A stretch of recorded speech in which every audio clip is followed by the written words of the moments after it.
umaandar na yung 1kc PE.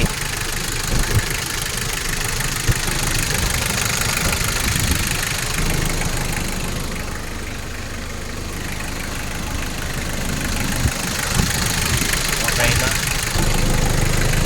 Sira yung ECU nya. I-repair ko. Sira yung injection pump, speed sensor at saka yung crank sensor. Jolted sa ECU.